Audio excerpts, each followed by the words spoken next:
मुंबईत पहाटेपासूनच जोरदार पावसाला सुरुवात झाली। लोअर परळ, दादर, अंधेरी या परिसरात पहाटेपासूनच पाऊस आहे। तर मुंबईत पहाटेपासून पुन्हा एकदा पावसाला सुरुवात झालेली आहे। लोअर परळ, दादर या भागात सध्या जोरदार पाऊस होतोय। आता गणेशोत्सवाच्या अगदी तोंडावरच मुंबईत पुन्हा एकदा जोरदार पावसाला सुरुवात झालेली आहे। मागच्या आठवड्यात मुंबई आणि परिसराला पावसानं चांगलं झोडपून काढलेलं होतं। चाकरमान्यांचे चांगलेच हाल झालेले होते। रेल्वे सेवा विस्कळीत झालेली होती।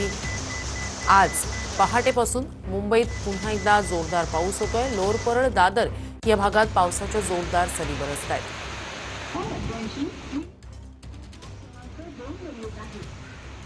मुंबईत पहाटेपासूनच पुन्हा एकदा जोरदार पाऊस बरसतोय।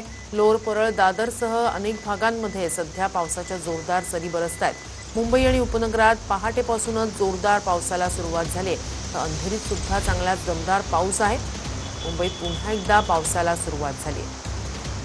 सध्या सगळीकडे बाप्पाच्या आगमनाची तयारी आहे। वेध लागलेले आहेत सगळ्यांनाच बाप्पाच्या आगमनाचे आणि अशातच आज पहाटेपासूनच मुंबई शहर आणि उपनगरात जोरदार पावसाला पुन्हा एकदा सुरुवात झाली आहे।